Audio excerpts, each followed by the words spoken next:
Fala galera, beleza? De volta aqui na área com vocês. Agora a gente vai trabalhar aqui, ó, nestas imagens, ou melhor, nesse desenho que eu fiz aqui com muito carinho para vocês, o ciclo da teníase cisticercose, tudo bem? Bom, tem muita informação aqui para a gente trabalhar junto, então fica calmo, bebe um café, respira, tá bom? Ó, como é um desenho grande, eu tive que usar uma folha maior, então eu vou ter que ficar mexendo aqui para poder ajustar o foco para você acompanhar a explicação, tudo bem? Se no final você precisar dessa imagem, você pode entrar em contato comigo que eu tiro uma foto e mando para você. Ou você pode parar o vídeo e fazer um print para construir o seu próprio material. Bom, espero que vocês gostem, tá? Fiz com muito carinho e vamos nessa. Vem com o professor Ruth que é sucesso, beleza? Biologia no dedão, hein? Ó, no dedão. Vamos lá? Bom, eu vou focar aqui nessa parte aqui do desenho, tá? Essa parte do desenho aqui revela um hospedeiro da doença, tá? Como a gente viu lá na aula da ficha, esse aqui é o hospedeiro. Vou colocar aqui, hospedeiro definitivo. Quem são os hospedeiros definitivos dessa doença, pessoal? São indivíduos da espécie humana, é ou não é? Muito bem, então aqui eu coloquei o meu bonequinho, perceba, sem rosto, sem cor, sem preferência religiosa, política, tá? Isso é para te dar uma ideia de que, independente de quem seja, se cometer aqui os erros que eu vou explicar para vocês ao longo do ciclo, ele vai sofrer infecção e vai desenvolver a doença, fechou? Então olha só o que eu fiz aqui, ó. Coloquei aqui em evidência, ó, no meu bonequinho, uma parte do canal alimentar humano, né? Eu tenho aqui o esôfago, o estômago. Essa primeira parte aqui de onde eu estou puxando a setinha é o local onde eu vou encontrar o parasita, tudo bem? Geralmente eu encontro um parasita por hospedeiro, tá? Esse talvez seja o motivo da gente chamar esse parasita vulgarmente de quê, pessoal? Solitária. Solitárias são as tênias, ok? Legal, né? Bom, de onde eu estou puxando a setinha? Alguém consegue identificar? Ó, é a primeira parte aqui do intestino delgado, tá? Essa primeira parte do intestino delgado, a gente chama ela de duodeno. Vamos escrever aqui, ó. É o duodeno. Legal, né? O duodeno é a primeira parte do intestino delgado. É aquele segmento ali de 25 a 30 centímetros, onde você tem a conexão anatômica do fígado e do pâncreas. Tá? Conexão anatômica é essa que vai liberar lá dentro as secreções do fígado e as secreções do pâncreas. Tá? Bom, é aqui que acontece a maior parte da digestão. E é aqui que a tênia se fixa para poder absorver os nutrientes que estão sendo processados pelo hospedeiro. Ela é uma ladra, viu, pessoal? Ela rouba nutrientes. Os nutrientes são absorvidos por esse animal pela própria pele. Esse animal, conhecido como solitária, um plateuminto, ele não tem canal alimentar, tudo bem? Lembra que os plateumintos formam o primeiro grupo de vermes a desenvolver canal alimentar.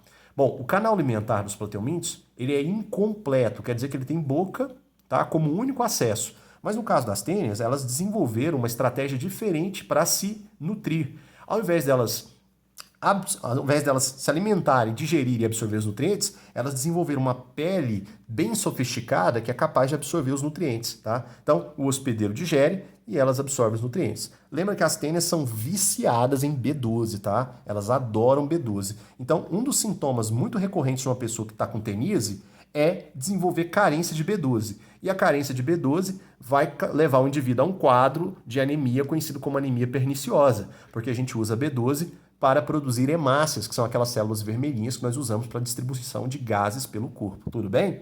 Então, qual que é o objetivo dessa parte aqui? É fazer você identificar algumas partes do corpo do parasita, beleza? Então tá aqui, ó. Aqui é o parasita, tá? Lembrando que as tênias, elas são bastante grandes. A palavra tênia significa fita, são vermes bem fininhos, tá? São plateumintos. E se você prestar atenção, olha só que interessante. Você tem aqui uma estrutura, que eu vou dar destaque daqui a pouco, e o corpo da tênia. Veja que o corpo da tênia ele é todo segmentadinho, tá vendo aí? Ele tem esses bloquinhos anatômicos sequenciais aqui que nós chamamos de proglotes, tá? Esse conjunto de proglotes aqui monta o corpo da tênia. O corpo da tênia pode ser chamado ou reconhecido como estróbilo, tá? Então vamos colocar aqui, ó, estróbilo. Estróbilo é a mesma coisa do que, pessoal? Do corpo.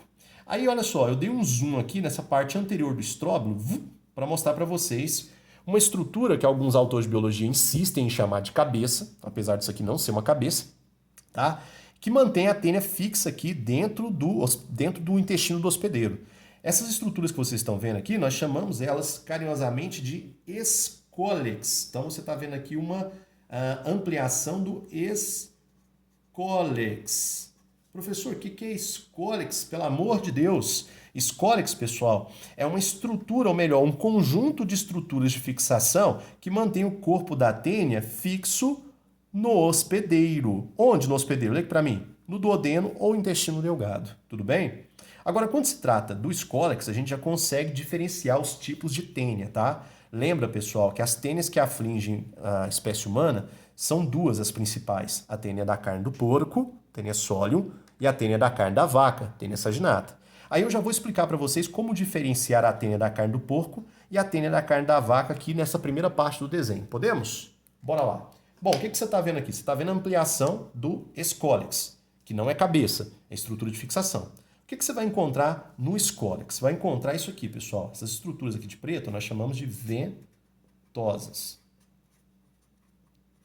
Para quem não lembra, as ventosas são aquelas estruturas adesivas que a gente usa para fixar alguma coisa, tipo ventosa para fixar bichinho de pelúcia no vidro de carro, essas coisas. Essas ventosas aqui mantêm o verme aderido à parede do duodeno. Qual que é o objetivo? É não deixar o verme sair do corpo do hospedeiro. Porque o intestino ele realiza movimentos que nós chamamos de movimentos intestinais ou peristalse. Essas peristalses são fortes o suficiente para colocar o verme para fora. Isso não acontece porque as ventosas mantêm o verme aderido à parede, tá, do duodeno ou do intestino de uma forma geral, beleza? Além das ventosas, você pode encontrar isso aqui também, ó. Tá vendo esses pontinhos pretos? Isso aqui são ganchos. Tá? Aliás, pessoal, o conjunto de ganchos que você está vendo aqui, ele tem um nome, ele é conhecido como rostelo. Rostelo, é só lembrar de rastelo, fica fácil, ó. Rostelo ou rastelo. Então aqui a gente já consegue enxergar a diferença entre os parasitas. Presta atenção, para e respira. Ó, vou até colocar aqui uma coisa importante, ó, ou, tá? Ou quer dizer uma coisa ou outra, nunca as duas ao mesmo tempo. Moçada, quando você se depara com um escólex com ganchos, você está diante do escólex de um parasita conhecido como Taenia solium. Então aqui a gente tem, ó, a Taenia solium. Como assim, professor? Taenia solium? Taenia solium é a tênia da carne do porco. A Taenia solium, o escólex apresenta o rostelo, que é um conjunto de quê? Ganchos. Além dos ganchos, você também percebe aqui, ó, as famosas o quê? Ventosas. Vou colocar aqui, ó. Ventosas. Beleza? Então, ganchos e ventosas no escólex, você tem a Taenia solium. Então, esse escólex pertence à Taenia solium. Agora, moçada, se você identificar só ventosas, esse escólex aqui, ele pertence à Taenia saginata. Taenia saginata. A Taenia saginata, ela tem apenas o quê? Ventosas. Fechou? Fechou? Muito bem. Então, vamos lá. Se o escólex apresentar apenas ventosas, esse escólex pertence a um verme conhecido como Taenia saginata. Ok? Taenia saginata. Se esse escólex apresentar ventosas e ganchos, aí a gente tem o escólex pertencente à Taenia o quê? Solium, tudo bem? Então, isso aqui é uma maneira que você tem de identificar o parasita que está no corpo do hospedeiro. Outra coisa importante, que vale a pena a gente dedicar um minutinho aqui, é com relação à estrutura que forma o corpo. Como é que é o nome do corpo? Estróbilo. Quem mantém o corpo fixo no hospedeiro? O escólex. O corpo é dotado aqui de sequenciazinhas anatômicas, né, de pedacinhos, que nós chamamos carinhosamente disso aqui, ó, proglotes. Você pode falar proglotes ou proglótides. Esses dois nomes aqui são usados, ó, proglotes ou proglótides. Eu gosto de usar o termo proglotes, acho mais fácil. Você escolhe qual que você quer usar, tá? Chegar um pouquinho para cima aqui para você entender um pouco melhor. Isso aqui, ó. Você pode usar o termo proglote ou proglote, tudo bem? Ou proglótide. Vamos lá. Aqui eu coloquei em transparência, ó, fiz uma setinha ampliando, coloquei uma proglote em transparência para você conseguir acompanhar comigo. A proglote, pessoal, é uma estrutura reprodutiva hermafrodita. Como assim, professor? Hermafrodita. Dá uma olhada aqui para você ver, gente. Essa parte meio marrom que eu coloquei aqui ela é a estrutura reprodutiva feminina. Então, vou colocar aqui, ó, estrutura reprodutiva feminina. Olha o símbolo feminino aí que eu coloquei. Essa estrutura reprodutiva feminina é formada por ovários e útero, tá? Gente, útero aqui é diferente do útero lá de mamíferos. Por favor, não se confundam, tá? O útero é simplesmente um espaço que vai abrigar os ovos quando esses ovos forem produzidos, beleza? Lembra que o útero é um espaço que abriga etapas do desenvolvimento, ok? Nesse caso aqui, o útero vai abrigar os ovos que serão produzidos. Já já te explico como esses ovos são fabricados. Fechou? Então essa é a estrutura feminina. Agora de roxo aqui, o que você está vendo de roxo? Esses pontinhos roxos aí com essas bolinhas, nós chamamos essa estrutura aqui de estrutura masculina. Opa! Então a tênia tem sistema reprodutor masculino e sistema reprodutor feminino, ok? Trata-se de um verme hermafrodita, também conhecido como monóico, tudo bom? Você pode usar os dois termos, hermafrodita ou monóico. Agora eu quero chamar a atenção de vocês para isso aqui, ó. Dá uma olhada, vou reforçar aqui, ó. Tá vendo que tem um buraquinho aqui, ó, na parede? Olha aqui o buraquinho que eu fiz aqui, ó, na parede. Esse buraquinho aqui, pessoal, é um poro. Vou colocar aqui, ó, poro. Toda vez que você usar a expressão poro em biologia, é um buraquinho. Esse poro aqui é um poro reprodutivo. Ué, poro reprodutivo? Como assim poro reprodutivo? Ó, imagina o seguinte, imagina que essa proglote aqui, ela tá madura. Ela tá pronta para sua reprodução. Lembra que é uma estrutura reprodutiva. A tênia é um animal solitário. Ela fica sozinha aqui no corpo do hospedeiro. O que acontece então, professor? Acontece reprodução chamada de reprodução sexuada por autofecundação. Como assim autofecundação, gente? As proglotes, elas vão, né, se fecundar. Uma proglote produz gametas masculinos, outra produz gametas femininos. E aí elas se fecundam. Outra proglote produz gametas femininos e outra masculinos. Aí elas se fecundam. Elas ficam se fecundando, tá? Uma proglote fecunda outra, fecunda outra, fecunda outra. E olha só, o corpo da solitária, como é que é o nome do corpo? Estróbilo, ele é cheio de proglotes. Algumas proglotes estão crescendo, outras estão maduras. Essa que eu coloquei para você aqui, a gente pode chamar ela de proglote madura, porque ela já tem os dois sistemas reprodutores prontos.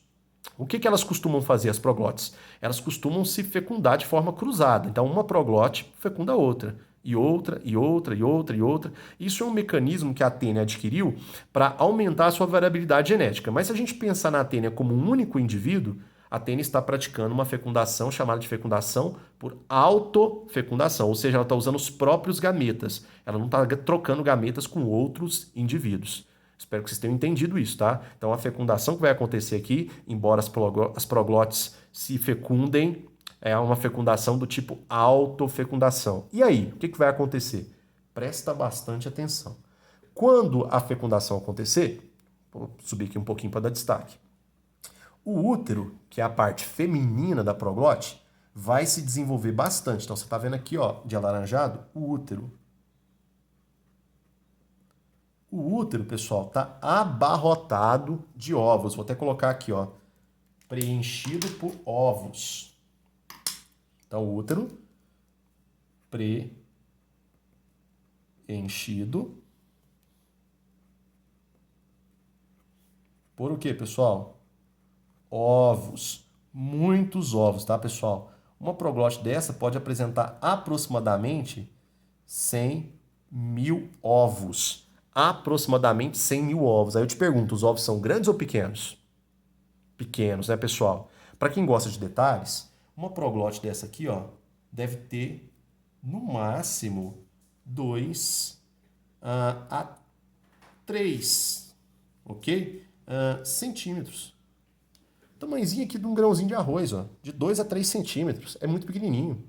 E o que você está vendo aqui? Você está vendo que ela está isolada. Você está vendo que eu tirei ela do corpo? Como é que é o nome do corpo? Estróbilo. Agora preste atenção que você vai entender a origem desse nome, estróbilo. Quando a proglote está abarrotada de ovos, quer dizer que ela já passou por fecundação. Como é que é o nome da fecundação? Autofecundação. O que o verme faz? O verme descarta ela do corpo. Como assim? O verme tira essa proglote cheia de ovos e descarta ela. E onde está o verme mesmo? O verme está no interior do intestino do hospedeiro. Então quer dizer que o verme vai soltar no interior do intestino do hospedeiro proglotes abarrotadas de ovos, contendo até 100 mil ovos, tá? Uma tênia saudável, pessoal, ela pode soltar até 4 proglotes por dia. É, muita coisa. E essas proglotes aqui que são liberadas, cheias de ovos, elas são chamadas carinhosamente de proglotes grávidas. Proglotes o quê, pessoal? Grávidas. Então vamos lá, para a gente não se perder. Quando as proglotes estão maduras, elas apresentam o sistema feminino e masculino de reprodução. Esses sistemas fabricam gametas, esses gametas são usados na autofecundação. Quando a fecundação acontece, o sistema feminino, ou melhor, uma parte dele, como é que é o nome da parte dele? Útero, fica preenchido com ovos. Até 100 mil ovos, tá? É muito ovo. Depois que aconteceu a formação dos ovos, as proglotes são descartadas do corpo do verme. Como é que é o nome do corpo? Estróbilo. Esse processo de descarte ficou conhecido como estrobilização. Como é que é o nome do descarte, pessoal? Estrobilização. E a estrobilização vai liberar do corpo do verme, dentro do intestino do hospedeiro, proglotes cheias de ovos, chamados de proglotes o quê? Grávidas. Todo mundo entendeu? Maravilha. Agora, se você for pensando, olha só, vai descartando, descartando, descartando, descartando, descartando, descartando, descartando. Chega um tempo que a tênia desaparece. Bom, era de se imaginar que seria assim, mas não é. Vamos voltar para cá rapidinho, ó. Como é que é o nome dessas estruturas mesmo de fixação aqui do verme no hospedeiro? Lê aqui para mim. O escólex. É ou não é? O escólex pode ter ganchos e ventosas. Aliás, essas estruturas aqui te permitem diferenciar se é do porco ou da vaca. Ok? Bom, essa parte mais delgadinha aqui, eu vou fazer uns pontinhos aqui para você ver. Essa parte mais delgadinha aqui do escólex, a biologia chama de colo. É o colo do escólex. Essa região mais delgada aí. Gente, o colo, ele é abarrotado de células tronco. Células tronco são células que você consegue usar para formar qualquer tipo de tecido. Então, o que vai acontecer? Aqui no colo, as células tronco vão se organizar para montar novas unidades de reprodução. Como é que é o nome das unidades de reprodução? Lê aqui para mim. Proglótides ou proglotes, beleza? Então, funciona assim. O estróbilo libera proglotes grávidas e o colo, ele produz novas proglotes. Essa produção de novas proglotes é conhecida na biologia como regeneração. É um mecanismo assexuado de reprodução. Então, as tênias simultaneamente fabricam novas proglotes por reprodução assexuada, por regeneração, e liberam ovos que foram gerados por reprodução sexuada por um processo chamado de estrobilização. Beleza?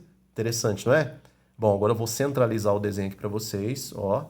Vou centralizar, colocar mais aqui, ó, para ficar fácil para vocês verem, porque agora a gente vai conectar os hospedeiros. Como assim conectar os hospedeiros? Eu vou mostrar a conexão existente entre o hospedeiro definitivo e os hospedeiros intermediários. Deixa eu melhorar aqui o foco para vocês. Aqui, agora ficou legal, hein? Bora lá?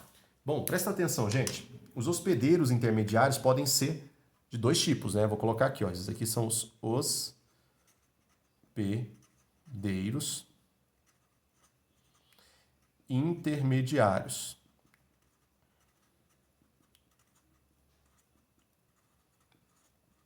Quem são os hospedeiros intermediários? Aqui você tem, ó, bovinos. Legal, né? E os suínos. Vamos lá, gente, me deixa feliz. Se aparecer numa questão de vestibular ou num texto de biologia, um suíno como hospedeiro intermediário, qual é a tênia que está sendo trabalhada? Isso, a tênia da carne do porco ou tênia sólio. Agora, se aparecer bovinos, sejam bovinos selvagens ou bovinos domésticos, qual é a tênia que está em jogo? Isso, a tênia saginata, que é a tênia da carne da vaca. Beleza? Então vamos fazer aqui, ó, a conexão do hospedeiro definitivo com os hospedeiros intermediários. Preparados? Bora lá. Como eu disse para vocês, o hospedeiro definitivo, ele abriga uma tênia que está fabricando ovos nas suas proglotes, né? Como é que é o nome da proglote que eu falei para você? Proglote o quê? Grávida, tá? As proglotes grávidas, elas são liberadas dentro do canal alimentar do hospedeiro definitivo. O que vai acontecer? Quando o hospedeiro definitivo realizar a defecação, ele vai liberar proglotes grávidas junto com as suas fezes. Tô mostrando aqui uma seta para vocês, ó. Vou pintar para ficar bem didático, para que vocês possam entender, tá? O. 。 . 。 . 。 . 。 . 。 . 。 . 。 . 。 . 。 . . . . . . . . . . . . 。 . . . 。 . . 。 . 。 . 。 . 。 . 。 . 。 . 。 . 。 . 。 . 。 . 。 .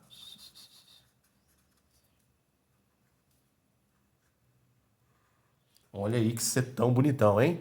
Bom, o que você está vendo aqui, pessoal? Deixa eu chegar o desenho um pouco mais para cima. Você está vendo o seguinte. Essa seta representa a liberação de proglotes grávidas junto com as fezes.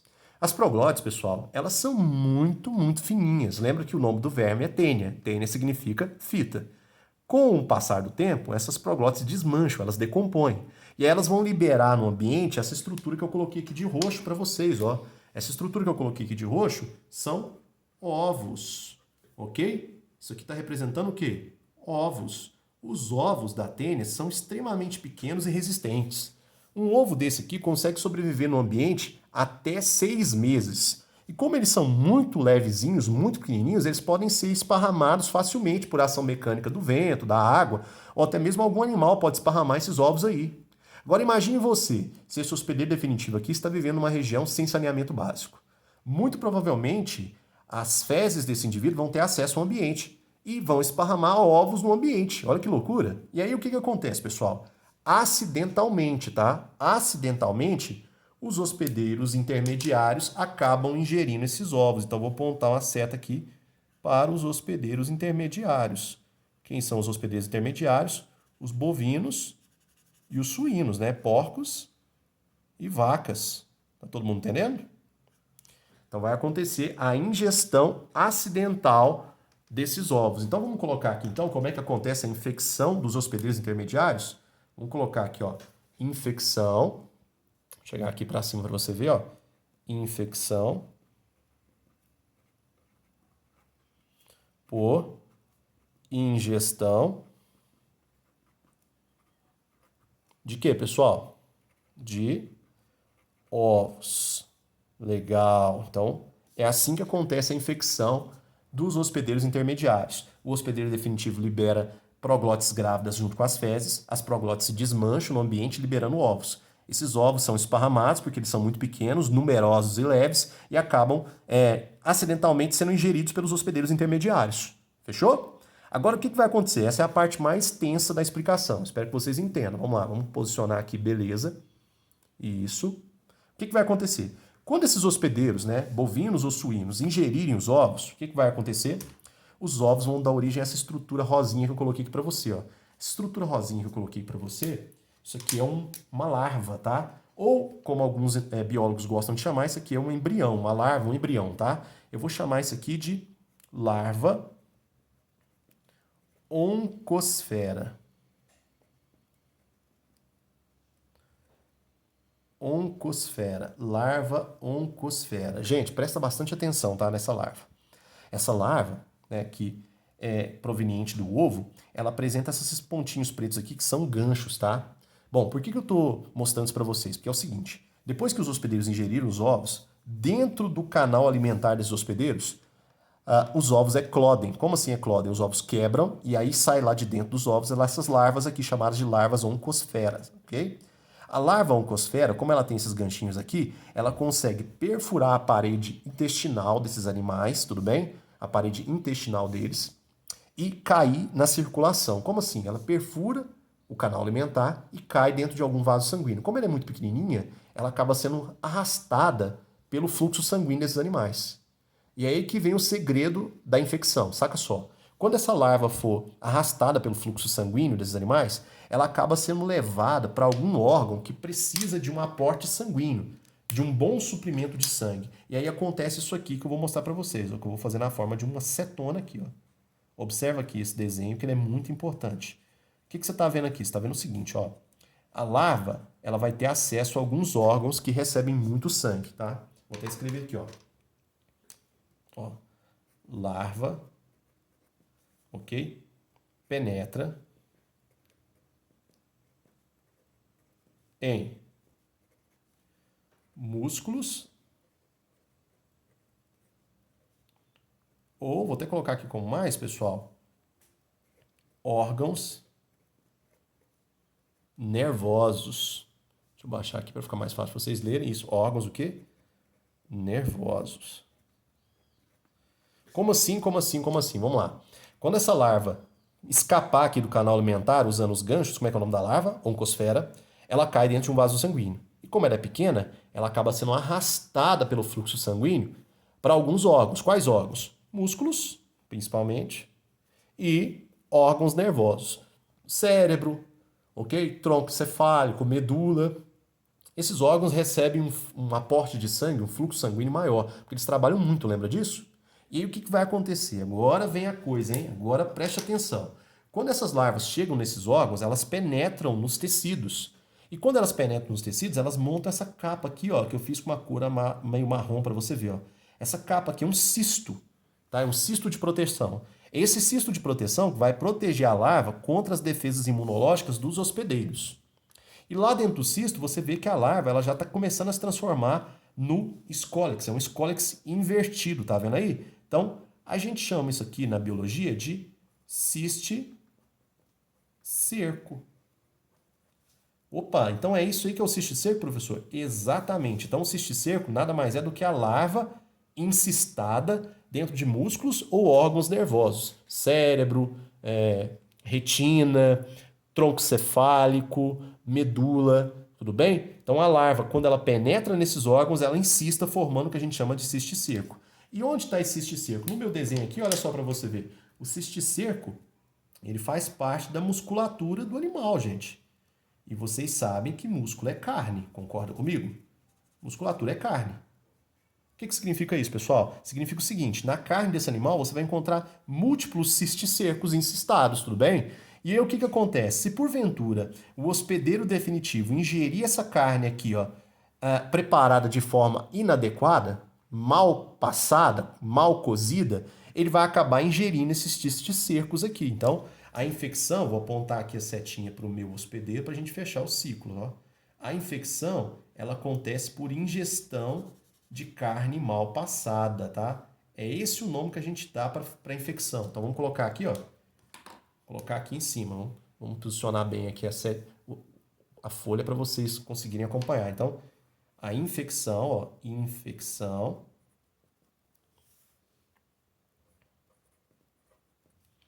por ingestão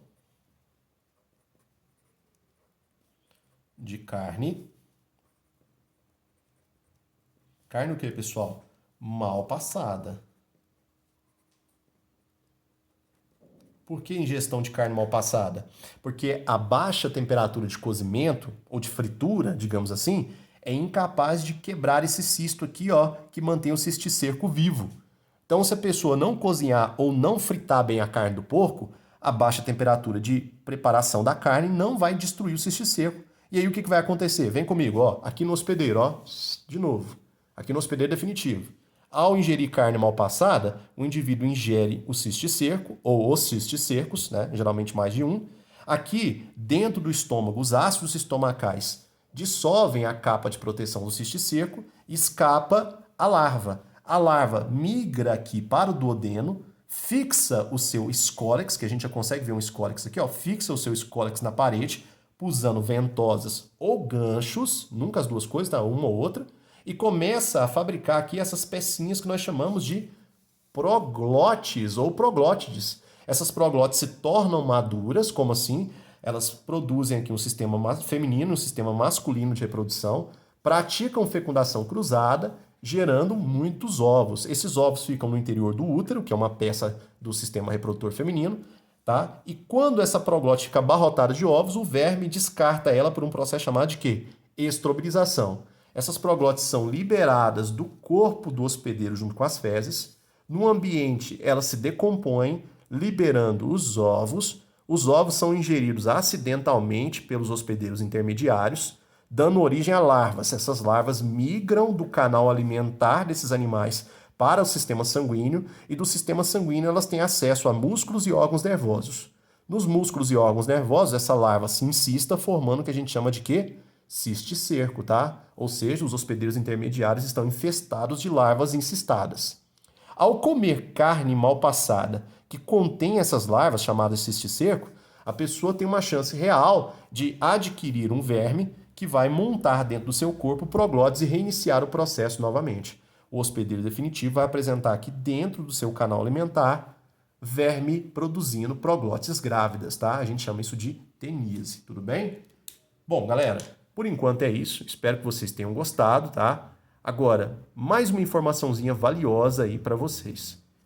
Quando se trata dos ovos da tênia da carne do porco, esses ovos podem gerar larvas que conseguem se desenvolver no corpo humano. Ou seja, o corpo humano pode se infestar com cisticerco da tênia do porco e pode desenvolver os mesmos sintomas que um suíno desenvolveria, tá? Caroços na musculatura, problemas no sistema nervoso como perda de fala, perda de visão, convulsões, perda de marcha. A gente chama isso de cisticercose humana. Então, olha só o que eu vou fazer. Eu vou fazer uma setinha para cá, ó, apontando de volta para o hospedeiro, tá?